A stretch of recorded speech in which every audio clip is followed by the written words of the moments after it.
Oui, alors je vais donc présenter beaucoup plus rapidement que je ne le pensais, car si quelqu'un doit partir, évidemment, c'est le présentateur et pas M. Zaleski lui-même, qui a des choses plus intéressantes à dire.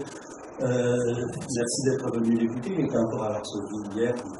En Pologne, il y avait des élections locales, donc peut-être il y a de nouvelles impressions. Oui, alors bon, je recommence. Je parle sans nom, ça va aussi.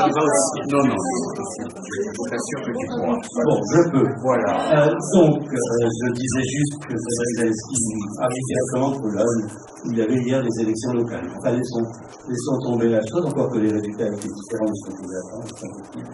Nous avons, c'est la dernière séance de notre cycle, dernière séance, on pourrait dire, qui va faire un rassemblement de tout ce qui était important, mais ceux qui sont venus savent que c'est allé dans des sens tellement nombreux et tellement variés et riches qu'on ne pourrait pas faire ce genre de choses. En revanche, nous voulons, à cette dernière séance, un peu ouvrir, disons, les choses. Nous avons beaucoup parlé de l'Europe de l'Ouest, beaucoup parlé de populisme, et là nous avons, ça s'appelle, je ne sais plus comment ça s'appelle, le national-populisme aujourd'hui, et c'est aujourd'hui c'est surtout un ailleurs, c'est-à-dire l'Europe de l'Est. Donc nous allons parler de la Pologne et de la Hongrie essentiellement. Frédéric Zaleski est maître de conférence à Paris Nanterre, à Paris-Ouest. Il est plus spécialiste de la Pologne, il écrit beaucoup de choses sur les partis politiques polonais, mais aussi vous avez fait quelque chose de la transition démocratique, ou la transition de l'Europe post-communiste, entre Pologne et Hongrie. Je suis assez satisfait que ce soit plus un spécialiste de la Pologne qui vous parle, parce que finalement, dans les médias français, on a plutôt tendance à parler de M. Orban crie très fort, on entend parler beaucoup plus de la Hongrie, et la Pologne est quand même le poids lourd dans l'Europe de l'Est, donc je trouve que c'est une meilleure approche. J'espère, donc, enfin, je ne peux pas dans une présentation trop détaillée, mais j'espère que nous allons apprendre non seulement quelle est la spécificité de ce que, vous m'excuserez, je dirais populisme, mais vous allez être obligé de dire quel est votre propre terme, peut-être, je ne sais pas, démocratie, conservatisme, quelque chose dans l'histoire démocratie, oui, libéralisme, enfin quelque chose comme ça. Et à cette occasion, apprendre aussi un peu par la différence des choses sur notre propre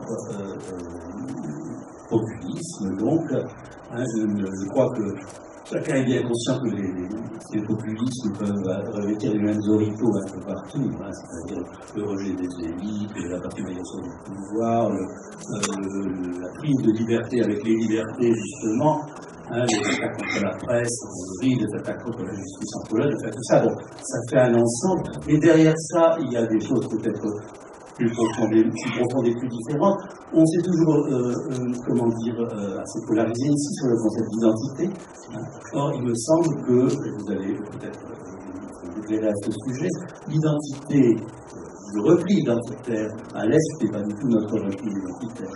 Le repli identitaire à l'Est, c'est, me semble-t-il, le refus de tout ce qui n'est pas chrétien. C'est-à-dire, et nous, d'ailleurs, la remontée d'antisémitisme, évidemment, nous avons ajouté nos propres angoisses concernant les immigrés, parce qu'il y avait les pressions migratoires en Hongrie. Il y a eu la décision très peu politique de la Commission de répartir les demandeurs d'asile par les 27 pays. Tout ça, ça a ajouté. Mais au fond, il y a peut-être quelque chose de différent. Et cette différence dans la recherche d'identité renvoie, je pense, à l'histoire. Et là, d'un mot, c'est quand même très, très évident qu'il y a eu 40 ans de communisme, 40-45 ans de communisme dans ces pays. La théorie du frigidaire ne marche plus, mais enfin, on disait tout a gelé pendant ce temps-là, et quand il y a un dégel, qu'est-ce qu'on retrouve ce qu'il y avait avant, Donc, ça nous renvoie à des États autoritaires des années 30, enfin, qui ne sont pas tout à fait le même contexte que nous. Bon. Donc, je pense que cette dimension historique, vous allez nous l'expliquer. J'aurais voulu aussi parler du fait que la crise que nous vivons, ces pays ne régissent pas de la même façon, puisque la croissance est là. C'est un pays qui a une forte croissance économique. Donc, ce n'est pas tout à fait légitime la mondialisation au sens, c'est les riches et les pauvres partout. Oui. Rien du tout. Je ne vais pas recommencer. Bon. La dernière question alors, je pose quand même une dernière question qu'on va peut-être entendre à M. Zaleski, c'est que ici, c'est bon, les mouvements populistes donc, sont vus comme des mouvements protestataires qui veulent ou qui ne veulent pas prendre le pouvoir d'ailleurs, mais là-bas ils sont au pouvoir. Hein, en Hongrie depuis 2010 et en Pologne depuis 2015 à peu près. Et donc, si vous voulez, on a entendu à plusieurs reprises, Bertrand Badi l'a dit, David Gallo l'a dit, le populiste n'a rien à vendre. Mais apparemment, ils ont trouvé des clients qui ont apprécié la marchandise, donc peut-être dans ces pays. Donc peut-être qu'on devrait revenir sur cette expression, qu'est-ce qu'ils ont vendu, qui fait que ça marche un peu et ça pourrait nous éclairer pour prendre peut-être plus au sérieux nos propres vendeurs de populisme. Tenez le micro mieux que moi, ça sera bien. Je vais essayer, mais faites-moi signe dans la salle s'il y a des moments où le son ça commence à être un peu défaillant. Les micros, alors une fois il faut qu'ils soient très près, une fois qu'ils soient très loin, donc on ne sait jamais trop comment il faut faire. Donc d'abord pour commencer, merci beaucoup pour cette invitation. Je suis très content de pouvoir partager un certain nombre d'idées et puis certains résultats de mes recherches aussi sur l'Europe centrale et puis sur la Pologne. Désolé pour le retard, mais comme vous avez compris, c'était, pour moi c'est habituel, c'est quotidien, c'est le RER-A et les amis du RER-A. Donc vous avez expérimenté ce que les étudiants expérimentent beaucoup, c'est-à-dire un prof qui arrive en retard, mais vous avez attendu, contrairement à certains d'entre eux, parfois. Alors, merci pour la présentation, parce que je pense qu'il y avait beaucoup de points qui sont, effectivement, qui renvoient à des choses dont je vais parler. C'était très riche, il y a déjà, en fait, même si ça déplore peut-être certains des points que je voudrais évoquer, des éléments sur lesquels je voudrais rebondir. Même si je n'ai pas noté sur le moment, je vais essayer de m'en souvenir, par rapport au fait que la Pologne, la Hongrie, mais surtout la Pologne, ne sont pas des victimes de la crise. Je pense effectivement qu'on peut difficilement faire une relation de cause à effet directe entre ça marche plus là, entre les évolutions politiques françaises et ce qui se passe là-bas, parce que vous avez peut-être pas vu l'information, mais elle est sortie surtout dans la presse anglo-saxonne. La Pologne est le premier pays de l'ancien bloc soviétique à avoir été classé dernièrement, c'est tout récent, c'est fin septembre, comme une économie de marché normal, disons, hein, c'est-à-dire au même titre que le Japon, la France, l'Angleterre, etc.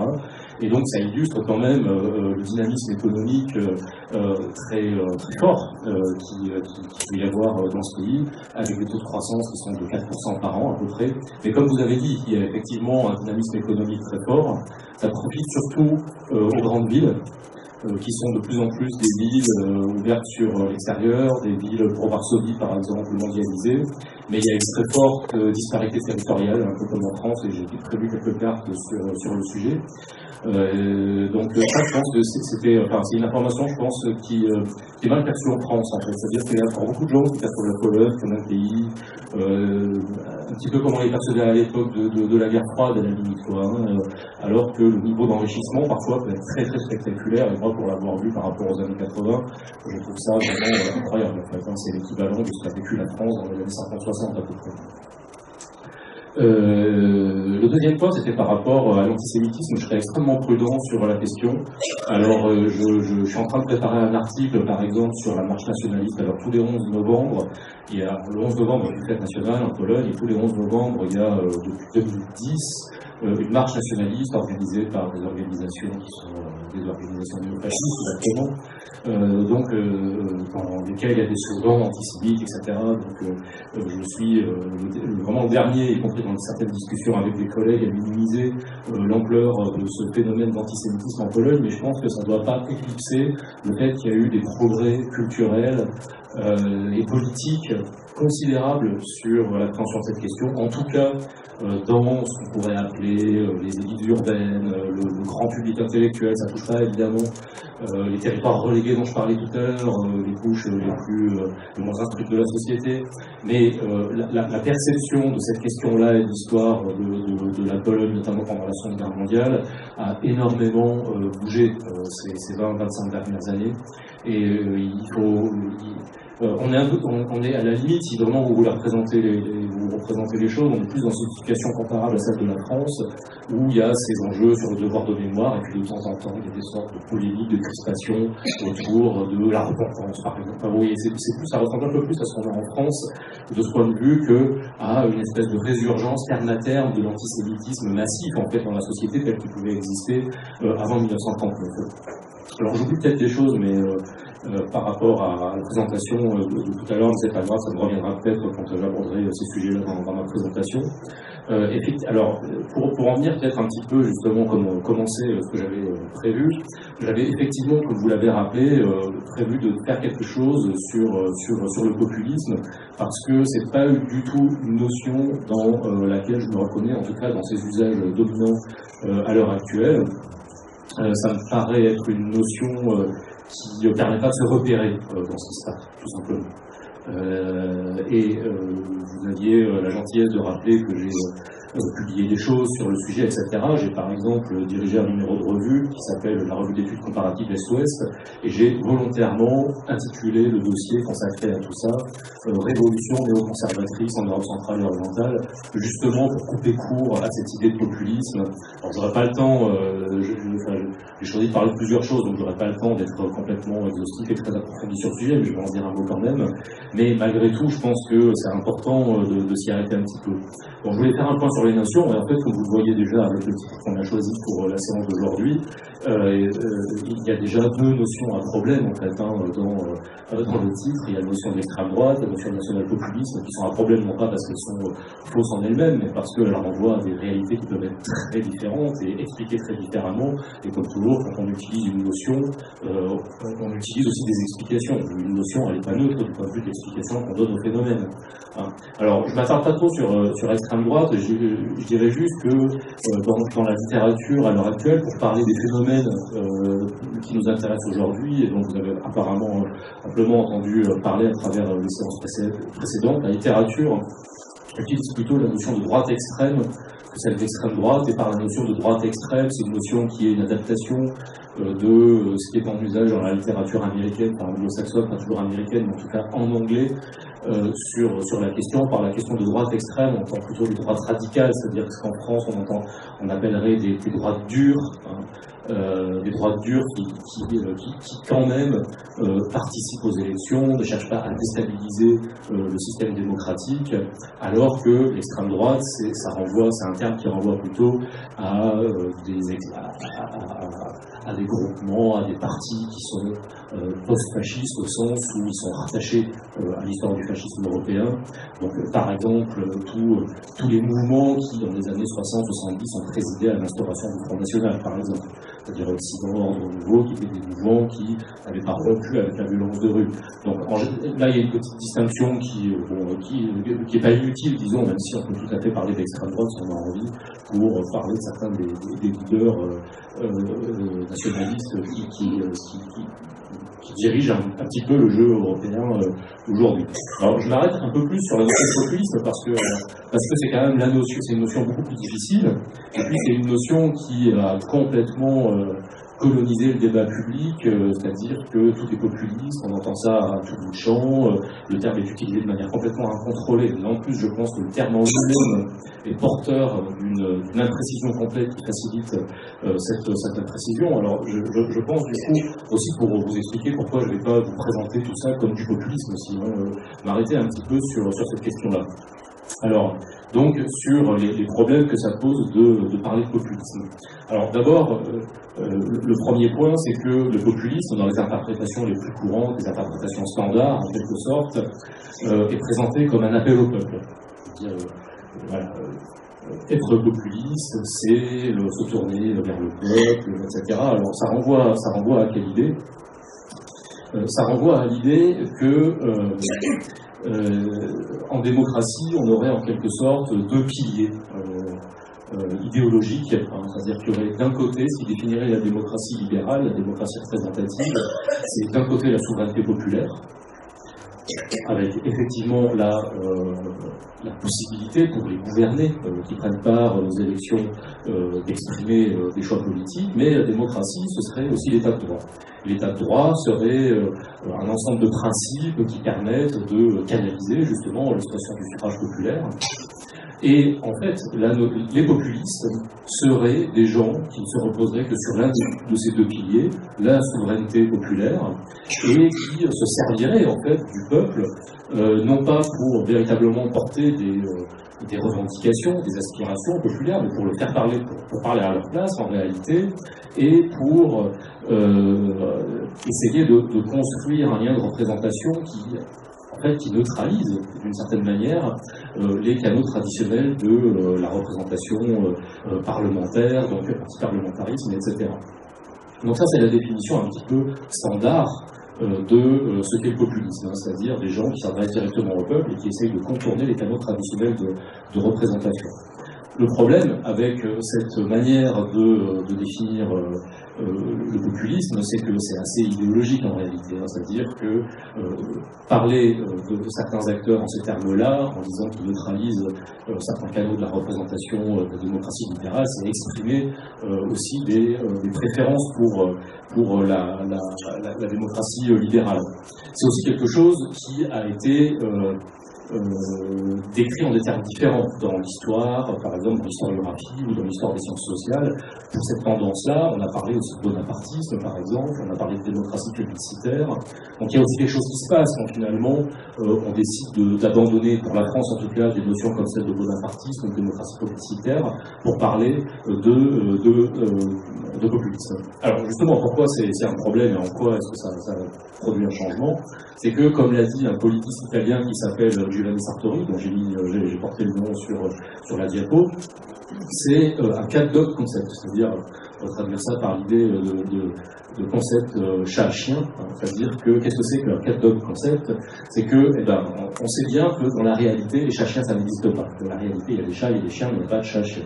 Mais parfois, dans les sciences sociales, pour conduire des raisonnements, on a besoin de construire des concepts qui soient des concepts chat-chiens, c'est-à-dire qui apparient des cas très différents les uns des autres pour voir des choses qu'on ne verrait pas si on n'appariait pas ces cas, c'est-à-dire si on n'associait pas ces cas.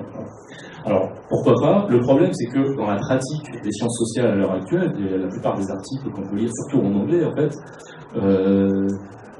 on apparie des cas qui sont d'université vraiment considérable, c'est-à-dire dans la catégorie de populisme, on va trouver aussi bien par exemple Nasser, donc là ça remonte à assez longtemps, Perron aussi, on va trouver aussi Donald Trump, on va trouver Poutine, on va trouver Viktor Orban, on va trouver Marine Le Pen, on va trouver Salvini en Italie, etc., etc. Donc on se trouve avec quelque chose qui assemble des phénomènes qui sont quand même très très différents les uns des autres et qui en fait sociologiquement, analytiquement sont quand même on ne peut pas forcément tous expliquer par une grille de lecture unique, en l'occurrence celle de populisme. Donc là, en fait, moi je pense qu'on a de temps en temps à faire vraiment des inventaires à l'après-vert, et puis ça change tout le temps en plus. Hein. Moi je me souviens très bien qu'au tout début que j'enseignais, je devais parler de la notion de populisme à mes étudiants. Par curiosité, j'étais allé voir les pages Wikipédia, parce que j'avais eu des questions, je me disais, qu'est-ce qui tient ça? Et j'avais notamment regardé la page en anglais. Et je me rappelle qu'à cette époque-là, et je précise aussi, je précise la chronologie parce que ça a changé depuis, à cette époque-là, sur la page en anglais pour populisme, il y avait De Gaulle. En France, par exemple, sur les De Gaulle populiste, vous voyez. Donc c'est pour montrer l'élasticité du concept, en fait. C'est un concept qui est vraiment très relâché pour apparier des cas entre eux, avec un potentiel explicatif extrêmement pauvre. Vous voyez, l'appel au peuple, en démocratie, l'appel au peuple, c'est assez normal. En fait, c'est pas vraiment, pour moi, c'est pas ça le mystère, c'est pas ça l'énigme à expliquer. En démocratie, il y a des acteurs pour faire appel au peuple, ok, mais bon, peut-être qu'on peut être un peu plus rigoureux dans l'approche. C'est aussi un concept nomade, et ça transparaît à travers ce que je viens de dire, c'est-à-dire qu'au fil du temps, ça a été utilisé par des disciplines de sciences sociales différentes, de traditions différentes, parfois des libéraux, parfois des gens un peu plus marxistes. Donc il s'est créé une sorte comme ça de discussion un petit peu boursouflée, en fait, autour de cette notion, et qui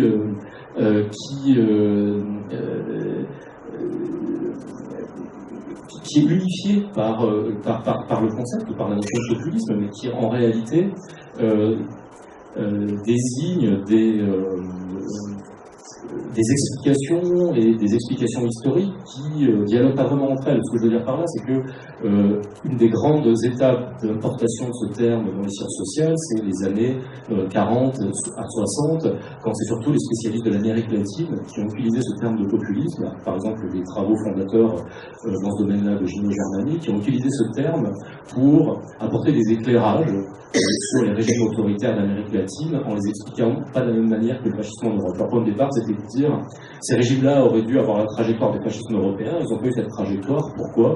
Bon, ben, on va mettre à jour des dynamiques sociales, politiques un petit peu différentes, et c'est la notion de populisme qui va nous servir à expliquer ça. Et puis après, donc le terme a voyagé comme ça, il a été approprié par la science politique anglo-saxonne, plutôt par des auteurs libéraux, et au fil du temps, il en est venu à désigner justement des partis plutôt d'extrême droite, des partis qui étaient en apparence en tout cas dirigés par des leaders qui faisaient appel au peuple et qui par ailleurs avaient une vision un peu ethnique ou une vision concentrée de la nation. Pour un peu dans le même esprit, mais ça a été différent comme évolution du concept, il a servi en France aussi, dès les années 80, à catégoriser le FN. Je suppose que c'est une évidence pour la plupart d'entre vous que le FN, non pas est populiste, mais en tout cas qu'il est décrit comme tel. Si on regarde les débats, non seulement dans les médias, mais parmi les spécialistes sur la catégorisation du FN, dans un premier temps, il y a une certaine indécision qui a prévalu, et la catégorie de populisme, elle a été utilisée pour apparenter le Front National au djihadisme et pour l'inscrire dans une tradition qui remonterait jusqu'au boulangisme, et qui était aussi une tradition qui permettait d'exclure des liens avec le fascisme. Alors là, j'ai pas trop le temps de développer maintenant parce que sinon j'ai pas le temps tout simplement, mais je pourrais éventuellement y revenir dans la discussion. Mais c'est un moment vraiment très important dans le succès de la catégorie de populisme, pas seulement en France, parce que le Front National, comme c'est un des premiers partis qui a eu une telle importance et une telle influence électorale, a compté dans la littérature internationale pour analyser ces partis. Donc c'est un moment vraiment important et on a un petit peu exclu l'idée d'appeler le Front National, je sais pas, le fasciste, post-fasciste, pourquoi pas fasciste à la limite.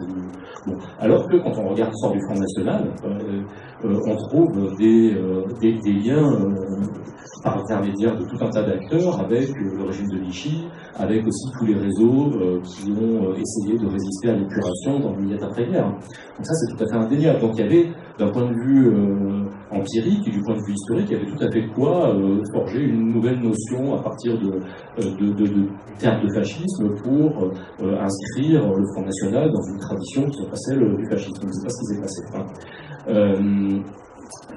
Et c'est à ce moment-là, justement, qu'est apparue cette notion de national-populisme. Voilà. C'est-à-dire qu'en gros, pourquoi est-ce qu'on parle de national-populisme pour le FN et pour tous les partis qui ressemblent au Front National depuis en Europe?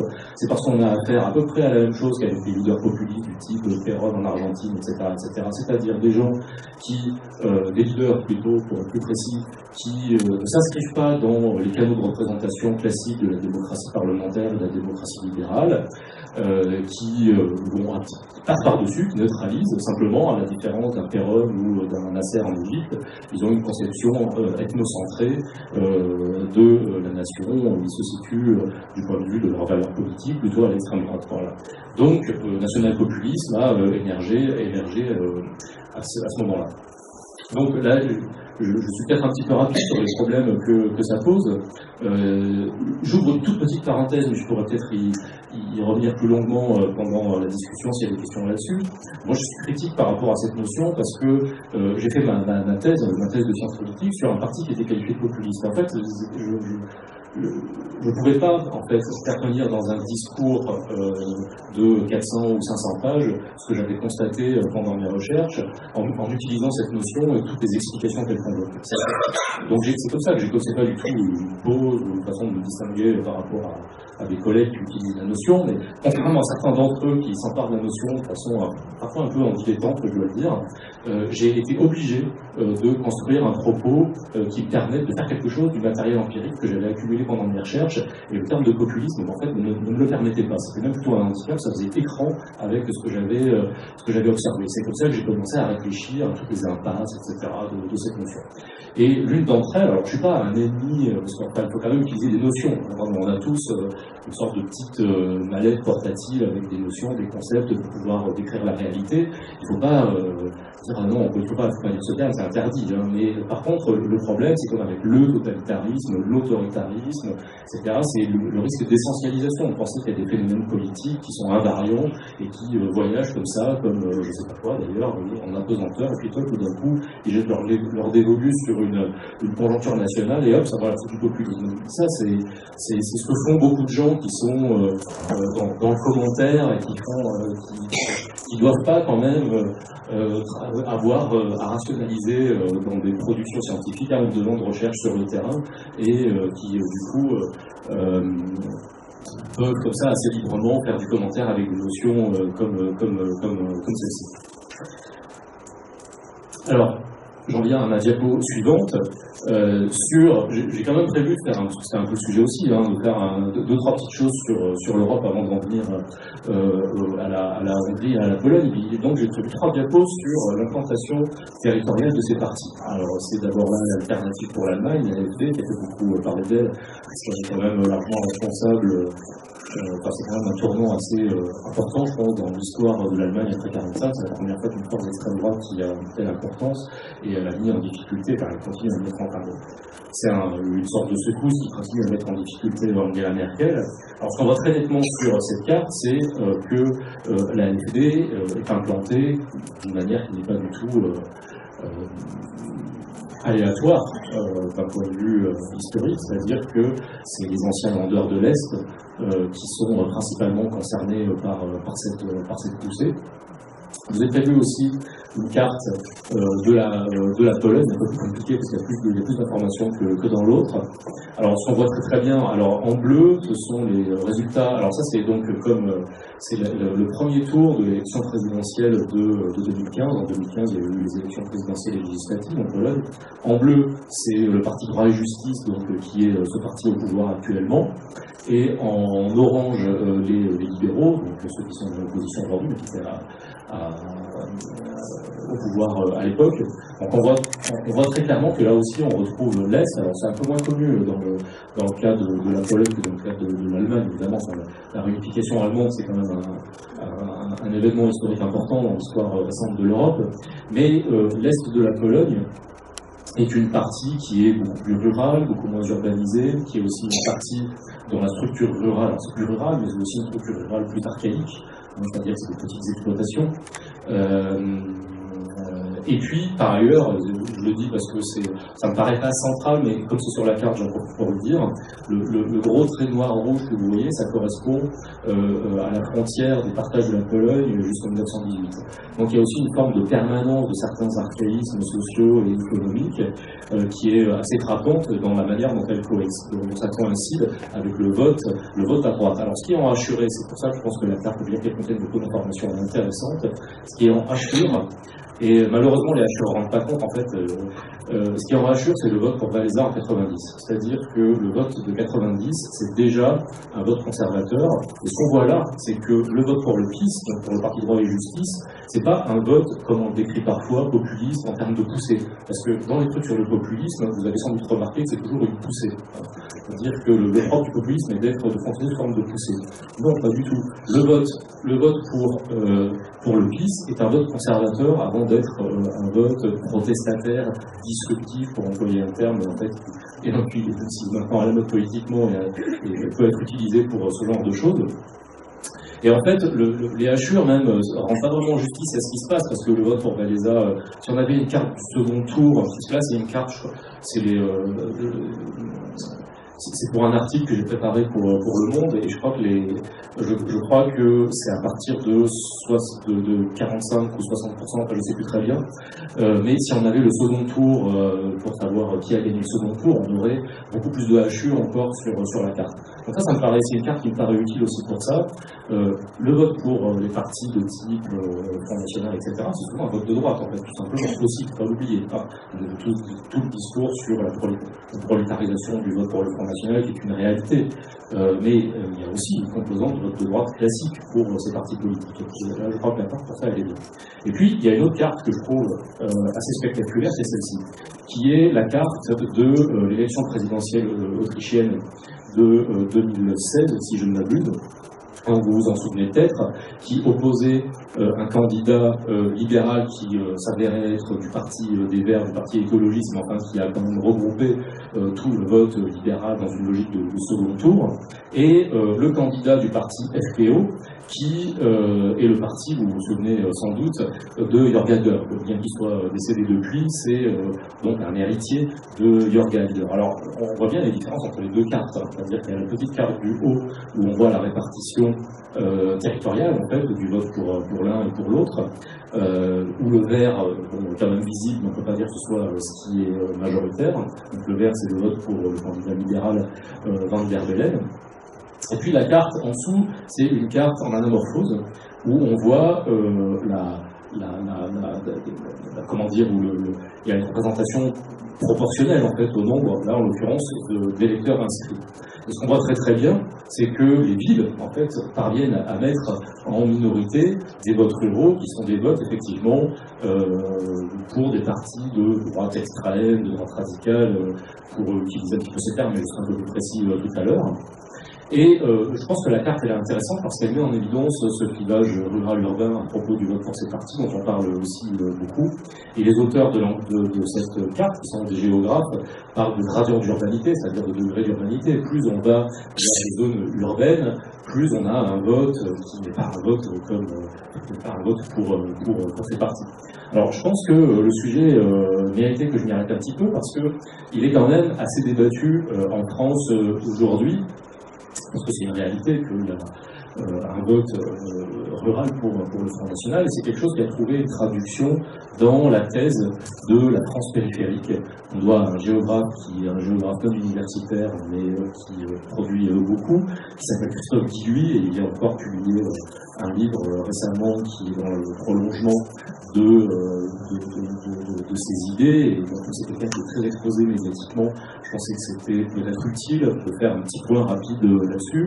Donc il a proposé cette idée, que vous avez entendu, je pense déjà, de France périphérique.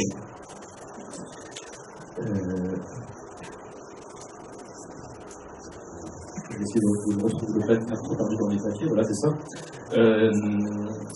Alors, le problème, à mon avis, enfin là, le point que je voudrais soulever, c'est dans certains usages un peu incontrôlés qu'on peut trouver de ce clivage rural-urbain pour le vote pour ces partis, parce que dans le discours de Christophe Guilluy, il y a de manière peut-être un peu radicale et rapide parfois l'idée qu'on aurait, si vous voulez, je ne sais pas si vous connaissez l'idée, mais c'est en gros, on aurait des petits blancs dans une France de territoires relégués qui votent pour le Front National parce que c'est un vote de protestation, et puis on aurait dans les villes, un petit peu comme sur la carte qu'on vient de voir, un vote plutôt pour des partis qui sont des partis libéraux, qui sont des partis qui représentent des électeurs qui se sentent bien avec la mondialisation, qui sont des électeurs qui ne sont pas de territoires relégués, etc., etc.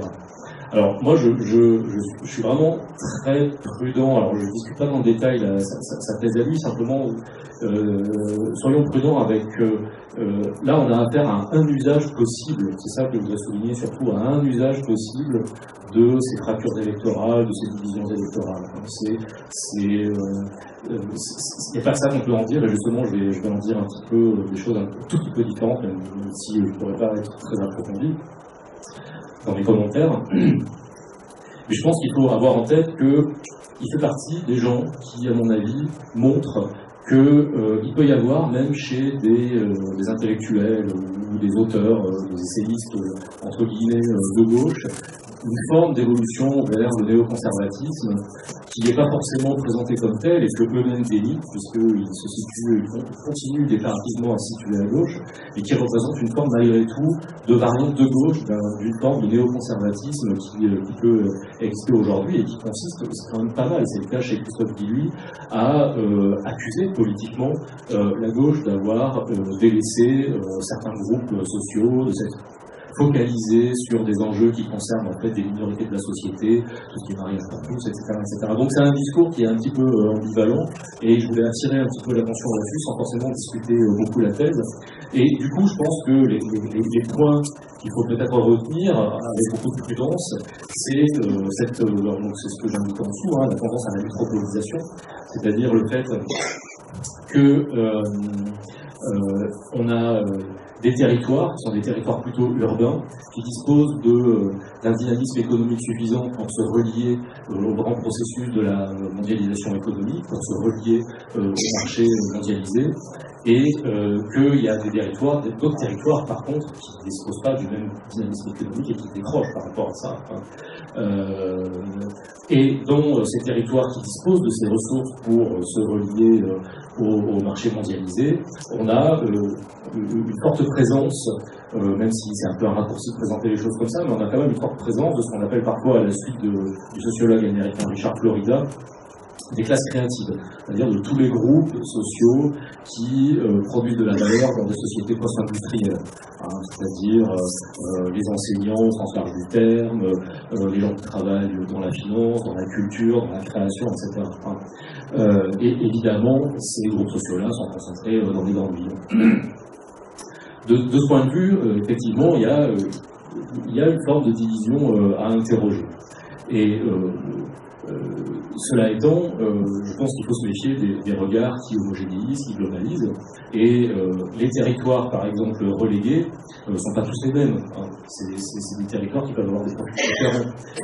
Et par exemple, en France, ce décrochage il concerne pas tout à fait la France rurale, même s'il y a des territoires ruraux en France qui sont en voie de paupérisation accélérée, ça c'est la réalité, c'est une réalité, mais ça concerne surtout les villes moyennes, c'est quelque chose qu'on sait bien. Il y a eu un plan récemment du gouvernement pour redynamiser les centres-villes des villes moyennes. En fait, c'est les villes moyennes en France qui sont les principales victimes de ce processus, parce que c'était des villes qui, dans les années de la reconstruction, ont joué un grand rôle dans le maillage économique et industriel de la France. Et c'est là surtout qu'il y avait des logiques de paupérisation. Donc là, il y a une forme de déclassement, effectivement, dans le cas de ces villes moyennes françaises. Si vous allez à Auxerre, Nevers, etc., ce genre d'endroit, vous connaissez sans doute qui s'est passé de là. Les territoires ruraux polonais dont j'ai parlé tout à l'heure, c'est pas du tout la même chose. Il n'y a pas de déclassement. C'est des territoires qui sont encore dans une sorte de logique économique un peu archaïsante, avec une très forte population agricole, une très forte population qui travaille, comme je viens de le dire, dans l'agriculture et par ailleurs, donc, et qui pour l'instant n'a pas été encore gagné par le dynamisme économique, pas suffisamment gagné par le dynamisme économique qu'il peut y avoir dans les grandes villes polonaises. En fait. Donc là, il n'y a pas de logique de déclassement. On a affaire à un vote qui est, si tant est que la notion de vote protestataire est une pertinence dans le cas de la France, ce qui peut se discuter, si tant est qu'il y en ait une, on a ici affaire, à mon avis, à un vote conservateur, classique, traditionnel, et ainsi de suite. Donc c'est pas du tout les mêmes logiques politiques. Donc c'est aussi pour ça qu'il faut jamais perdre de vue, il ne faut pas se laisser abuser par des notions, des termes comme ça qui homogénéisent beaucoup la manière dont on se pose des problèmes à l'échelle européenne. Par exemple, dans le discours d'un de mes collègues, qui est très visible aussi médiatiquement, Laurent Bouvet, qui parle d'insécurité culturelle, et qui étend la notion d'insécurité culturelle à ce qui se passe partout en Europe. Et dans le cas de la Pologne, par exemple, à mon avis, c'est quelque chose qu'il faut manier avec beaucoup de prudence, parce que le vote pour le Parti droit et justice est parfois, comme je le répète pour la troisième fois, tout simplement un vote conservateur en bonne et due forme. Alors, de quelle partie est-ce qu'on parle, justement, parce que je suis en train de dire qu'il faut éviter les généralisations, etc., etc. Alors, je vous propose une petite typologie qui, comme toutes les typologies, a plein de défauts évidemment, mais enfin elle a un premier mérite qui est de se repérer un petit peu dans ces réalités politiques, avec des partis qu'aujourd'hui on décrit comme populistes. Enfin, vous avez compris que c'est pas tout à fait le terme que je préfère, mais donc dans ce groupe de partis, je pense qu'on a trois grandes origines. D'abord des partis qu'on peut qualifier de post-fascistes au sens du politiste italien Piero Ignazzi, qui a surtout étudié le post-fascisme en Italie à travers le MSI, le Mouvement Social Italien, qui est un parti qui a été créé au lendemain immédiat de la Seconde Guerre mondiale par des tenants du fascisme italien. Donc ça concerne aussi le Front National en France ou le Vlaams Blok en Belgique, qui est un parti qui a été créé aussi par des gens qui étaient nostalgiques des réseaux collaborationnistes de la Flandre belge, etc. Donc là, chez Piero Ignazzi, il y a une dimension très chronologique à cette notion de post-fascisme. C'est des partis qui sont des héritiers directs, en fait, y compris par les réseaux, par les personnes qui les animent, des héritiers directs des expériences fascistes des années 20 à 45, quoi. On aurait, alors ça c'est le premier groupe en quelque sorte.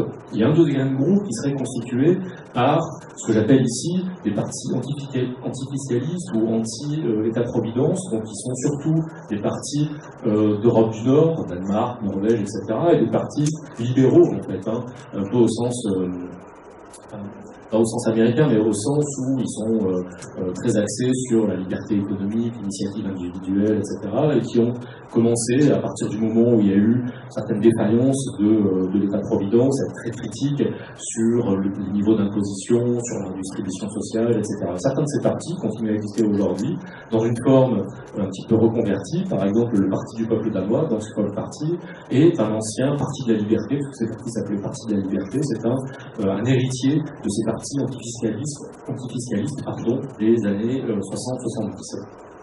Et puis, le troisième cas de figure, ce sont des partis conservateurs traditionnels qui, sous l'effet de l'émergence de cette nouvelle problématique des années 80 des partis populistes, ont un peu changé leur discours et leur orientation. C'est le cas du FPO en Autriche, par exemple, qui était un parti ruraliste, un peu traditionnaliste, et qui, sous l'impulsion de son leader de l'époque, dont j'ai déjà parlé, Jürgen Haider, s'est un petit peu aligné sur les enjeux de l'immigration, de la sécurité et ainsi de suite.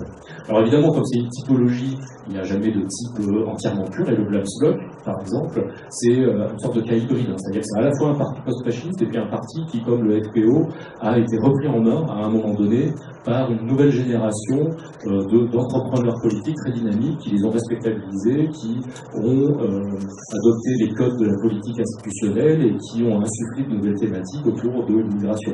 Donc la prise de contrôle du Vlaams Blok en Belgique par son leader de l'époque, Philippe de Winter, ça correspond à un moment de reconversion sur les thématiques de l'immigration qui étaient complètement indifférentes à tous les réseaux collaborationnistes flamands de la génération précédente, en fait. Alors, le fait que ces partis, justement, commencent à se ressembler un petit peu, comme ça, notamment sous l'effet d'entreprises de rénovation de la part de dirigeants plus jeunes, a conduit certains auteurs à parler de formules gagnantes pour ces partis, c'est-à-dire l'idée qu'il y aurait une offre programmatique qui leur permettrait de toucher le banco à peu près à toutes les élections un peu partout en Europe autour de l'introduction dans les débats politiques de ces questions de l'immigration et de la sécurité. Donc ça, c'est ce qui permettrait, ce serait devenu le dénominateur commun à tous ces partis, aussi parce que électoralement, c'est extrêmement rentable et ça leur permet de rentrer dans le débat et d'avoir des scores élevés très rapidement, là où par exemple ils étaient électoralement auparavant. Alors, le propre de la présentation, de la petite typologie que je viens de vous présenter, c'est qu'elle est un peu située historiquement. Elle décrit plutôt la situation dans les années 80-90. Et en fait, il y a eu, maintenant on peut avoir aussi un certain recul historique, il faut historiciser l'émergence de ces partis politiques et du coup leur transformation aussi. On est dans un contexte encore différent par rapport à ce que je viens d'expliquer, et on le voit bien avec le Front National. J'ai rappelé au tout début de la séance qu'il était né à l'impulsion, sous l'impulsion des groupements Occident, Ordre Nouveau, qui étaient au sens de pyro-nazi post-fasciste, c'est-à-dire qui se situait vraiment dans cette mouvance-là. Et aujourd'hui, c'est un mouvement qu'on peut décrire avec plein de précautions et ainsi de suite, ça ne suffit pas, mais comme souverainiste, c'est-à-dire que ça a été quand même la grande impulsion sociale, la grande impulsion donnée par Florent Philippot pendant toute la période durant laquelle il était proche de Marine Le Pen. Et aujourd'hui, je le reconnais, alors plutôt que de parler de populisme, en fait, même, poussé dans les derniers retranchements, si on m'obligeait à choisir une catégorie pour parler de ces partis politiques, je choisirais, celle de post-fascisme, mais pas au sens de Piero Ignazi, au sens d'Enzo Traverso, qui, par post-fascisme, veut parler, en fait, de la configuration des politiques de l'identité dans laquelle on est actuellement. C'est-à-dire le fait qu'on n'a plus tout à fait affaire à la matrice historique du fascisme. Beaucoup de partis d'extrême droite ou de droite extrême ont abandonné les aspects les plus violents et les plus directement reliés au racisme biologique qui caractérisait le fascisme, pour se reconvertir à la thématique de l'identité, ce qui leur permet de s'approprier la question aussi de l'islam et la dénonciation de l'islamisation des sociétés. Donc on retrouve du coup là des thématiques culturalisantes en fait plutôt que biologisantes, et ça me paraît une bonne approximation. C'est toujours des approximations, mais ça me paraît une bonne approximation qui intègre justement certaines innovations idéologiques, stratégiques qu'on a pu observer ces dernières années. Alors, du coup, je peux en venir à mon point, c'est mon second point, mon point principal, puisqu'en fait j'ai passé pas mal de temps sur tout ça. À la Pologne et à la Hongrie, alors en fait le sujet a été un petit peu défloré déjà par tout ce qu'on a pu dire, mais la plupart du temps, quand on parle de populisme aujourd'hui pour la Pologne et la Hongrie, en fait ce sont principalement deux dirigeants qui sont visés, qui sont concernés. Pour la Hongrie, Viktor Orban, qui est Premier ministre depuis 2010, il a été réélu en 2014. Et puis pour la Pologne, Jarosław Kaczyński, qui est le dirigeant du parti Droit et Justice, PiS en polonais. Je vais dire PiS maintenant parce que c'est assez plus rapide. Et qui, donc le PiS a gagné les élections en 2015, présidentielles, législatives. Et c'est un parti qui est depuis 2001. Donc c'est un parti qui est relativement ancien. Et Kaczynski lui-même est en politique non seulement depuis la chute du communisme, mais avant. C'est-à-dire que lui et son frère, alors oui, c'est un point très important aussi. C'est par ailleurs, en dehors du fait que c'est le dirigeant du PiS, c'est aussi le frère du président décédé à Smolensk en 2010, dans la catastrophe aérienne de Smolensk de 2010, donc le frère de Lech Kaczynski. Donc la majeure partie de sa trajectoire politique a été effectuée à deux, en fait, avec son frère, Lech, qui était un peu plus modéré et qui est devenu président, qui est celui qui s'est présenté à l'élection présidentielle en 2005 et qui donc a été président pendant 5 ans. Alors, ils ont déjà des expériences de gouvernement lorsque ils accèdent au pouvoir pour les périodes dont on parle, c'est-à-dire que Orban a déjà gouverné entre 1998 et 2002, et il a perdu les élections face aux anciens communistes. Cet échec, en fait, était déjà, s'inscrivait déjà dans une suite dans laquelle les anciens communistes étaient revenus au pouvoir parce que les anciens communistes ont gagné les élections de 1994 en Hongrie. Et on a une situation assez proche en Pologne où les communistes sont revenus au pouvoir dès 1993, ce qui a bloqué la droite polonaise dans sa marche vers le pouvoir, en tout cas dans les élections. Et par ailleurs, le PiS avait gagné les élections législatives aussi en 2005 et n'a gouverné que jusqu'en 2007 parce que sa coalition électorale était relativement fragile. Et toutes ces expériences accumulées, toutes ces deux trajectoires, je pense, jouent un très très grand rôle pour comprendre le tournant autoritaire qui les installe aujourd'hui dans leur pays.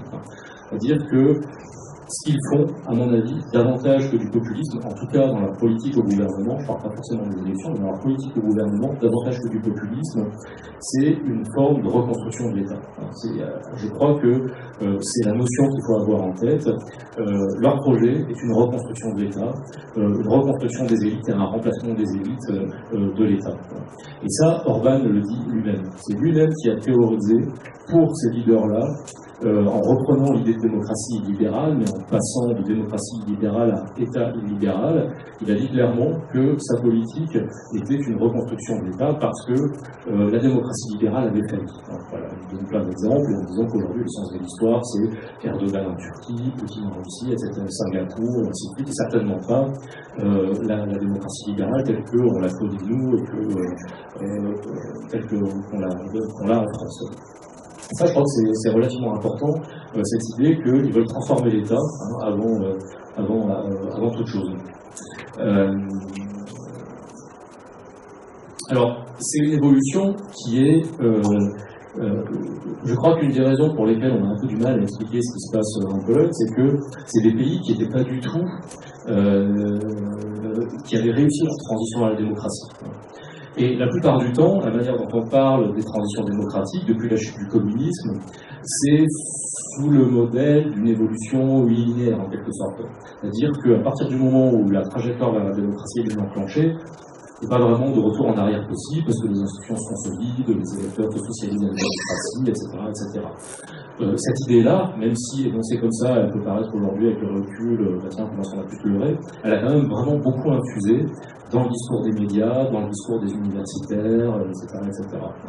Et je crois que, du coup, ça explique aussi, qu'il y a tout un tas de choses qui se sont passées sous les radars, qu'on n'a pas forcément vues, qui sont à l'origine de la difficulté à nommer ce qui se passe aujourd'hui et du fait qu'on parle de populisme, alors que c'est peut-être pas là qui se passe l'essentiel. À mon avis, l'essentiel, je le répète, c'est dans cette transformation de l'État.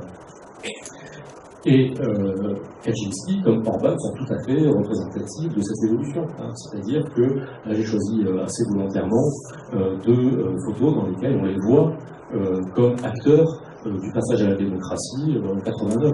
On voit sur la photo du haut, à gauche, Kaczynski qui conseille Wałęsa. Kaczynski était un conseiller très proche de Wałęsa et c'est un des auteurs de l'idée de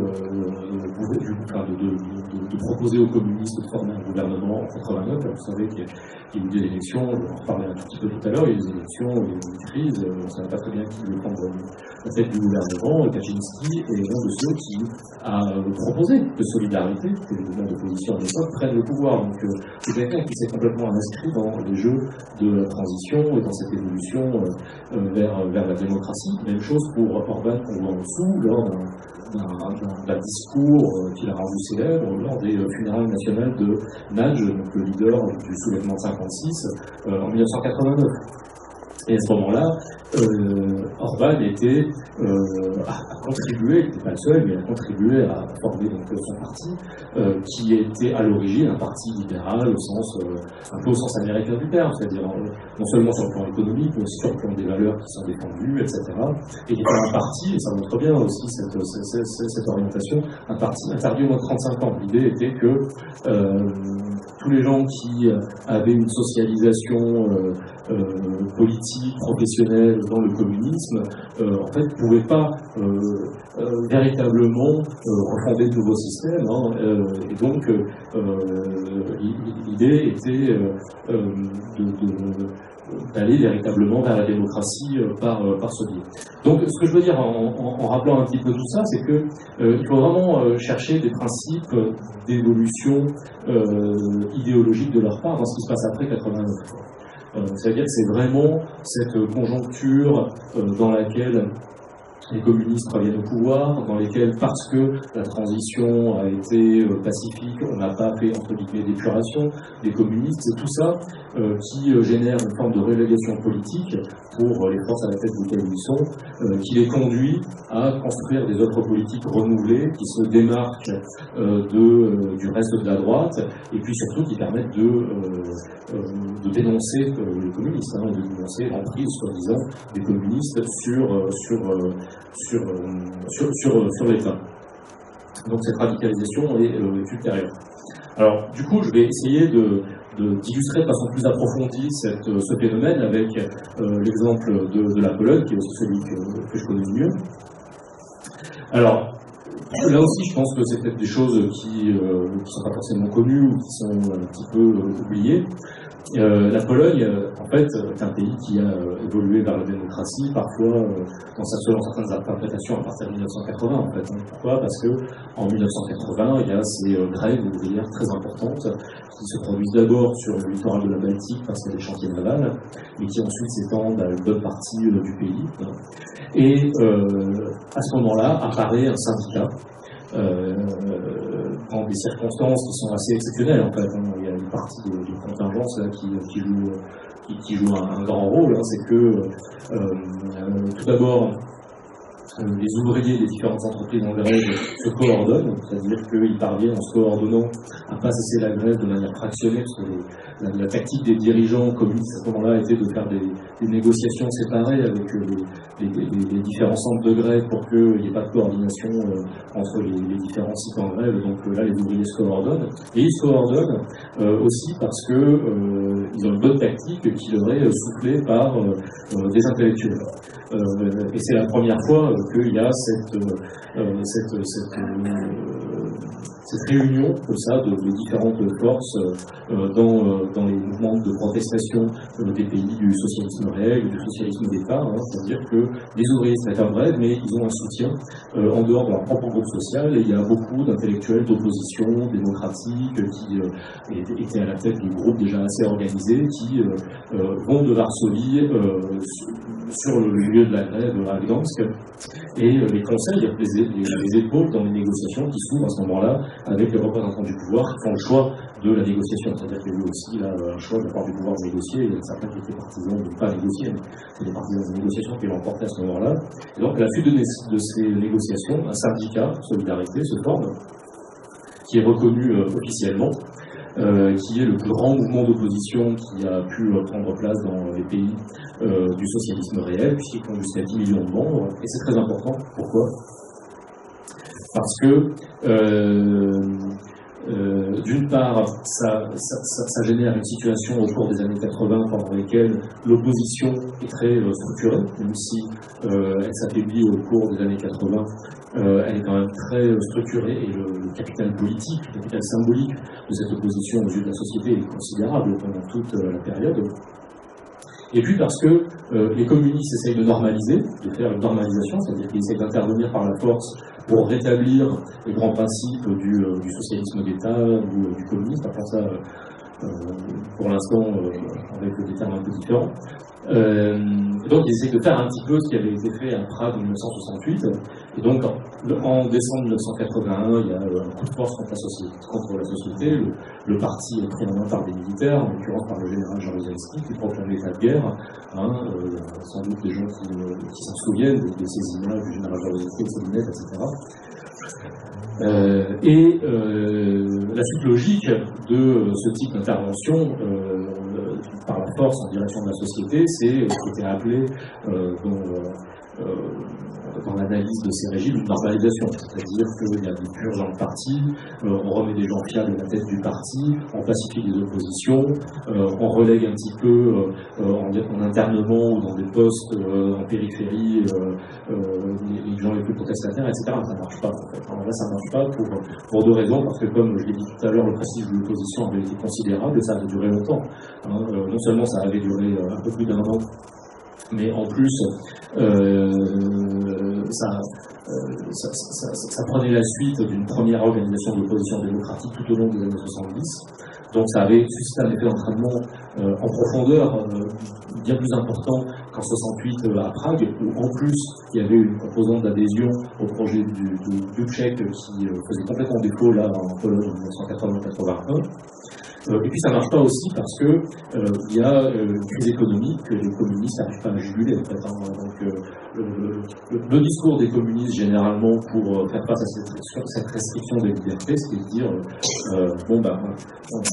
on vous supprime les libertés politiques, mais en échange, vous avez un certain niveau de bien-être économique minimal, mais qui est garanti à tout le monde. Mais ça marche pas. Là, ça marche pas, donc ça devient assez impossible d'utiliser cette stratégie. Donc, petit à petit, la traction la plus réformatrice au sein du Parti communiste polonais passe à l'initiative et décide de soutenir, c'est un peu le cas en Hongrie aussi, dans la période, c'est la même dynamique, en fait, c'est ça qui rend les deux cas assez intéressants, décide de soutenir ces tentatives de réformes économiques par des réformes politiques. Et à partir de 86, il y a une ouverture, il y a l'idée de pratiquer des ouvertures en direction de la société civile au sein du pouvoir communiste en Pologne.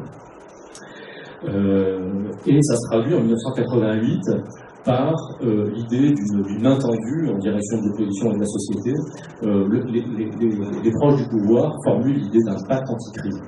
Dire qu'il faudrait passer avec l'opposition un pacte anticrise pour enfin sortir de cette impasse, de cette espèce de guerre froide sociale en quelque sorte, et faire en sorte qu'il y ait une adhésion minimale au projet économique du régime qui soit soutenu aussi d'une certaine façon par l'opposition. C'est ça qui ouvre la voie à la négociation qui a eu lieu en 1989 en Pologne, donc de la table ronde qu'on voit ici, au cours de laquelle l'opposition accepte de jouer le jeu de cette négociation avec le pouvoir, et le principal résultat de cette table ronde, c'est l'organisation des premières élections libres, même si c'était semi-démocratiques, des premières élections libres dans tout le bloc de l'Est depuis la soviétisation des années 40, et des élections qui ont été remportées par l'opposition, là en l'occurrence, c'est-à-dire que l'opposition, Solidarité, il y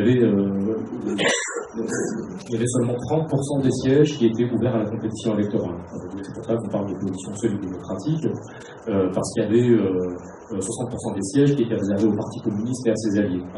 Mais sur les sièges qui étaient soumis à la compétition électorale, tous ont été remportés par la section d'un seul, je crois que ça c'est au Sénat, enfin tous ont été remportés par Solidarité.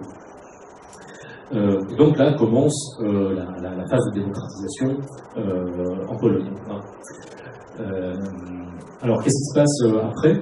Il se passe ce qui s'est passé un peu ailleurs aussi, c'est-à-dire un fractionnement de l'opposition démocratique.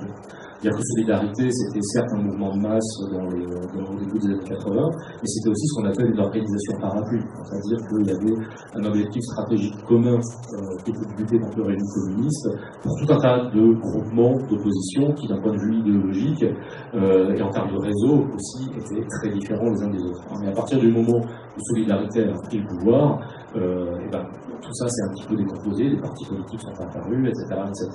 Et il s'est produit ce qui s'est appelé en Pologne la guerre au sommet, c'est-à-dire le moment où les élites, on va dire les plus libérales, les plus à gauche, c'est une grosse approximation de parler comme ça, mais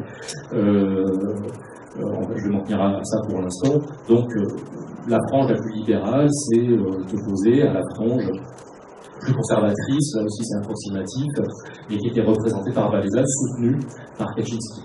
Donc Kaczynski est aussi à ce moment-là un des responsables un des auteurs, plutôt que je ne peux pas trop considérer que c'est porter un jugement, c'est porter un jugement en disant qu'il est responsable. En tout cas, il est l'un des auteurs de cette décomposition de Solidarité en promouvant la candidature de Wałęsa aux élections présidentielles en 90 et en divisant le plan de Solidarité.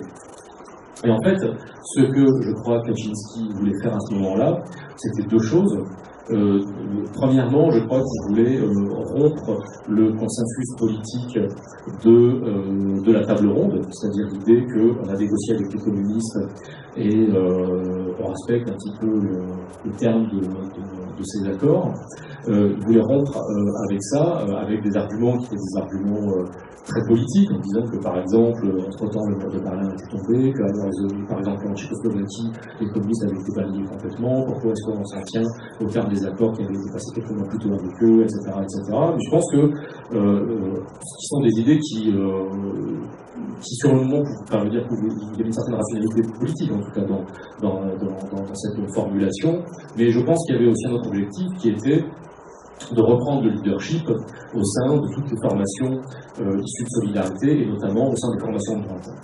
Et c'est là que ça devient intéressant, c'est que tout au long des années 90, il a échoué, en fait, en réalité, à prendre ce leadership. Il se trouve que, je parlais tout à l'heure de mes recherches et de ma thèse, il se trouve que je l'ai rencontré pendant que je faisais mes entretiens pour ma thèse, et à ce moment-là, c'était pas du tout difficile de le rencontrer, parce qu'il jouait vraiment un rôle très très marginal dans la droite polonaise, et il n'avait absolument pas l'aura qu'il a aujourd'hui. En fait, il y a deux thèses qui s'opposent à propos de Kaczynski. Il y en a qui pensent que c'est une sorte de visionnaire qui a vraiment qui est une sorte de joueur d'échecs qui a 3 ou 4 coups près à l'avance, etc., et qui est un stratège absolument génial, et c'est pour ça qu'il a mis la Pologne vers le monde aujourd'hui. Et puis il y a ceux qui disent au contraire que c'est quelqu'un qui se laisse un peu porter par les flots et qui sait avoir des stratégies un peu opportunistes, en fait. Moi je suis plutôt partisan de cette, pour l'avoir rencontré et l'avoir vu dans le dénuement politique le plus complet au moment où je l'ai vu dans les années 90, je serais plutôt partisan de cette option-là, parce qu'en plus, je pense que des deux frères, c'était celui qui avait la colonne vertébrale idéologique et intellectuelle la moins structurée, quelque sorte. Son frère Lech Kaczynski était, je pense, beaucoup plus consistant dans ses idées, dans ses conceptions politiques. Et donc, au cours des années 90, le rôle de Kaczynski est relativement marginal. Et par contre, là où il revient en scène, c'est lorsque son frère devient ministre de la Justice à la fin des années 90, qu'il accumule un certain capital politique et qui peut, en concevant avec lui la création d'un nouveau parti politique, le PiS en l'occurrence, qui peut reprendre l'initiative et qui peut commencer en fait cette entreprise de reconquête de la droite polonaise. Et ce qui se passe par la suite, l'épisode de gouvernement dont je parlais tout à l'heure entre 2005 et 2007, ce qui se passe, c'est progressivement la construction d'une position dominante à droite, et le PiS aujourd'hui est le parti qui parvient, pour la première fois depuis 1989 en Pologne, à fédérer absolument toute la droite. Et là aussi c'est intéressant, je pense, parce que par rapport à cette idée de populisme, etc., on est en réalité assez loin de tout ça, parce que le fait que le PiS aujourd'hui fédère absolument toute la droite, ça a entre autres comme implication que ça regroupe des gens qui sont assez idéologiquement, pas éloignés, mais en tout cas différents les uns des autres. Au sein du PiS, il y a des gens libéraux conservateurs, exactement comme il y en a dans l'opposition libérale. Et ça rejoint la logique d'équipe. Ces partis-là fonctionnent par équipe. Pour l'instant, c'est une entreprise politique qui marche, le PiS. Donc il y a tout un tas d'entrepreneurs politiques de second rang ou locaux qui s'affilient à ce parti. Parce que ça marche bien, parce que c'est porteur de rétribution politique, parce que ça permet l'accès à des fonctions électives.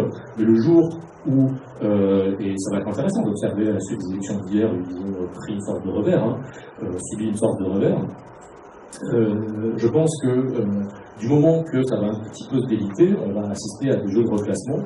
On peut potentiellement assister à ces jeux de reclassement-là, parce que les libéraux conservateurs du PiS ne sont pas très différents de ceux qui sont les plus à droite dans la coalition libérale d'opposition d'aujourd'hui. En fait, il y a des jeux comme ça de passage qui sont, si on regarde sur le long terme depuis 89, assez fréquents en réalité. Alors, j'aurai peut-être, je pense, l'occasion de revenir sur plein d'aspects de tout ça pendant la discussion, mais du coup, je voudrais essayer de synthétiser un petit peu tout ce que je viens de dire maintenant sur ces évolutions polonaises et hongroises, avec cette diapo sur les éléments importants, semble-t-il, qui nous emmènent assez loin de discours un peu convenus qui peuvent exister sur le populisme parfois. Le premier axe de ces révolutions que j'appelle conservatrices ou néoconservatrices, c'est cette idée que j'ai déjà un petit peu expliquée de reconstruction de l'État, de remplacement des élites, c'est-à-dire de dénonciation du fait que la rupture avec le communisme n'a pas été assez forte du fait de la négociation avec les communistes et que ça leur aurait offert une sorte de viatique pour occuper des places importantes en politique, dans l'économie, etc. Donc le premier objectif serait une reconstruction de l'État pour remplacer toutes ces élites qui sont perçues comme corrompues parce que étant issues d'une rupture insuffisante avec la période communiste. c'est un gros problème. Essayer d'évaluer la pertinence de cette idée est un gros problème parce que dans ces pays-là, il n'y a pas les mêmes mécanismes de formation, par exemple, de fonction publique comme en France avec l'ENA, par exemple. Donc c'est évident que tout ce qu'on observe, je pense que vous avez entendu parler du spoil system aux États-Unis, où à chaque élection, on redistribue un peu tout un tas de hautes fonctions publiques. Bon, là, il n'y a pas de mécanisme de régulation aussi institutionnalisé dans ces pays qu'en France, par exemple, et c'est évident que ça peut donner lieu à des discours de pathologisation de ces réalités, et je pense que c'est le cas dans la façon dont Kaczynski ou Orban en parlent. Le deuxième point important, c'est les jeux de mémoire dont je n'ai pas trop parlé jusqu'à présent, mais il y a toute une entreprise de réécriture de l'histoire chez ces dirigeants, alors qui sont des jeux qui sont relativement complexes. Ça passe par un très très fort investissement de l'histoire du XXe siècle, de l'histoire du totalitarisme, c'est-à-dire que l'origine communiste est interprétée à travers la grille de lecture des théories du totalitarisme. Lech Kaczynski a joué un rôle vraiment très important, par exemple en Pologne, dans cette évolution, parce qu'il a été maire de Varsovie, et quand il a été maire de Varsovie, il a initié la création d'un musée du soulèvement de Varsovie, parce que comme vous le savez, il y a eu deux soulèvements à Varsovie, en 1943 le soulèvement du ghetto, et en 1944 le soulèvement de la ville devant l'avancée des troupes soviétiques. Donc Lech Kaczynski a voulu qu'il y ait un musée du soulèvement de Varsovie. Si vous êtes en Pologne, je vous recommande vivement d'aller voir ce musée qui est ce qu'on appelle un musée d'histoire, parce que la conception de l'histoire qui est proposée est quand même assez spéciale, c'est-à-dire que ça commence en 1939, ce qui peut se prendre pour un soulèvement qui se produit pendant la Seconde Guerre mondiale, en l'occurrence en 1944, et ça se termine en 1989. C'est-à-dire que la période considérée va jusqu'à la chute du communisme. On part du principe, dans cette muséographie, que la Pologne, en 89, en 45, passe d'une occupation à l'autre, et qu'il n'y a pas vraiment de différence, en fait, parce qu'il y en a une, mais une idéologique seulement. Le totalitarisme, c'est la même chose. On passe d'une occupation à l'autre en 45 ans. Il y a à peu près le même type de musée en Hongrie avec la Maison de la Terreur à Budapest, que je ne connais pas, donc je n'en parle pas beaucoup plus, mais enfin, pour avoir parlé avec des collègues qui écrivent dessus, qui l'ont visité, je crois qu'on peut le ranger un petit peu dans la même catégorie. Alors, c'est très important ces jeux de mémoire, parce que c'est pas uniquement... j'ai pendant un certain temps naïvement pensé que c'était la version un petit peu radicale de la réappropriation d'une histoire nationale qui avait été écrite aussi en des termes un petit peu falsifiés par les communistes. Enfin, par exemple, pour parler du soulèvement de Varsovie, l'historiographie qui a été produite à l'époque communiste insistait beaucoup sur le fait que c'était irresponsable de se soulever dans ces conditions, que les troupes soviétiques arrivaient, que le seul résultat ça a été la destruction de la ville, et que c'est bien là le signe quand même de cette espèce d'atavisme romantique polonais où on fait n'importe quoi sans penser aux conséquences. Donc pendant un certain temps j'ai pensé que il y avait dans cette nouvelle tentative d'écriture de l'histoire simplement l'idée d'introduire des correctifs. Je pense en fait que c'est pas du tout ça, que c'est vraiment de la politique culturelle, de la politique d'hégémonie culturelle au sens où on l'entend chez Gramsci et tous les gens qui écrivent un petit peu à sa suite. Pourquoi ? Parce que tout simplement, aujourd'hui, on assiste à une réécriture aussi de l'histoire de l'opposition, où on essaye de nous dire que Wałęsa était un agent des services spéciaux, qu'il a trahi. La preuve, c'est qu'après 89, il s'est fâché avec Kaczynski, qui est le seul véritable défenseur de la rupture avec le communisme, et évidemment, on discrédite Wałęsa pour héroïser qui ? Lech Kaczynski, qui est mort en martyr, à Smolensk, etc., et qui a été, comme chacun sait, un des grands dirigeants de l'opposition démocratique dans les années 80, alors que c'était un dirigeant qui a fait second plan à l'époque. Enfin, on réécrit toute cette histoire-là. Donc, de ce point de vue-là, je crois que les objectifs ils sont clairs. C'est discréditer l'époque communiste pour pouvoir mieux discréditer un certain nombre de réseaux de pouvoir qui se sont installés après 89 et qui, de fait, étaient pour certains composés de gens qui se sont reconvertis à partir de l'ancien système, et puis pour discréditer aussi la frange la plus libérale ou la plus conciliante avec les communistes dans les années 80 de l'opposition démocratique. Il y a aussi une réécriture de l'histoire de la construction européenne, Tout ça, c'est des choses qui se construisent de façon un peu désorganisée aussi et fluctuante. Hein. Donc, comme il y a de forts conflits avec certains dirigeants européens, en l'occurrence Macron, surtout qui est un peu la tête de turc, de ces dirigeants à l'heure actuelle. Il y a une réécriture complète de l'histoire de l'Europe. Alors, c'est plus complexe que ça, la version que je vous ai donnée là, c'est pas la seule. J'ai assisté à une conférence mercredi dernier à Varsovie où parlait l'un des intellectuels organiques, entre guillemets, de la droite nationale catholique polonaise, pas seulement du FIS, mais de façon générale de cette mouvance idéologique, qui expliquait que le projet de l'Europe, c'était un projet qui devait servir l'impérialisme allemand, qu'il y avait eu une sorte de moment où les bonnes intentions des pères fondateurs, il y avait aussi beaucoup de naïveté en fait, dans sa façon d'écrire les origines de l'Europe autour des pères fondateurs qui voulaient vraiment instaurer la paix en Europe, etc. C'est pas forcément faux, mais c'était de façon très très naïve. Moi, j'ai pensé pour tout vous dire, quand tu parlais de ça, j'ai pensé à la manière dont on me l'avait enseigné quand moi j'étais en 5e ou en 4e, parce que c'est pas beaucoup plus évolué que ça en fait, vous voyez.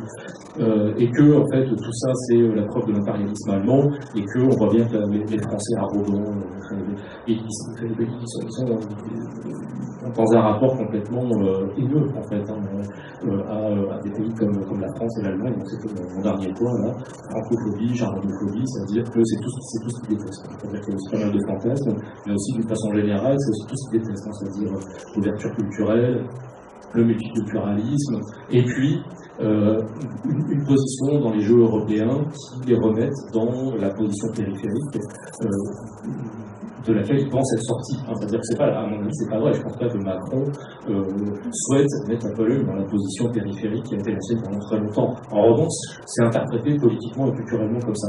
Qu'est-ce que c'est que ces gens qui voudraient qu'on n'ait pas notre mot à dire en Europe, qu'est-ce que ça veut dire, et ainsi de suite. Alors que pas du tout. Moi, mon point de vue personnel, un peu politique sur la question, c'est que maintenant qu'ils sont en Europe, ils sont grands, il faut qu'ils assument qu'on ne soit pas d'accord avec eux, c'est pas forcément pour les minoriser, qu'on n'est pas d'accord avec eux, parce qu'on n'est pas d'accord avec eux, tout simplement. Voilà. Et ce discours, nous sommes la nouvelle Europe, c'est-à-dire que ce discours critique sur la France et sur la Hongrie est d'autant plus facile à présenter qu'ils pensent incarner une sorte d'avant-garde dans le contexte européen aujourd'hui, où pour la première fois, la Pologne serait un petit peu à l'avant-garde des grandes évolutions culturelles, politiques, ce qui est une façon de se grandir aussi. Alors, il faudrait que je termine ou... Bon, alors j'avais justement prévu... Ah oui, voilà, j'avais encore une diapo derrière, j'avais justement prévu à la fin, au cas où on n'a pas le temps, donc là on travaille peut-être pendant la discussion. Alors oui, voilà, ça c'est la couverture d'un des magazines. Alors il y a eu une floraison depuis 2015 de news magazine, qui s'appelle News Magazine, type Le Point, etc. en France, donc très pro-PiS. Donc ça là, c'est l'un d'entre eux qui est vraiment l'un des plus proches du pouvoir actuel, et c'est la couverture qui a suivi les événements de la guerre de Cologne en 2016 ou 2017, je ne sais plus. Voilà. Donc le viol islamiste de l'Europe. Donc où on voit quelqu'un, en l'occurrence une femme dont les origines ethniques ne laissent pas beaucoup de doute, avec des bras qui sont à peu près aussi expressifs que voilà.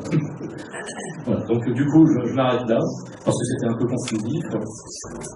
Et puis, j'avais quand même la dernière diapo, parce que ça pourra peut-être donner des questions, c'était sur l'importance de la catastrophe de Smolensk dans le cas polonais pour expliquer aussi la radicalisation post-2015. Voilà.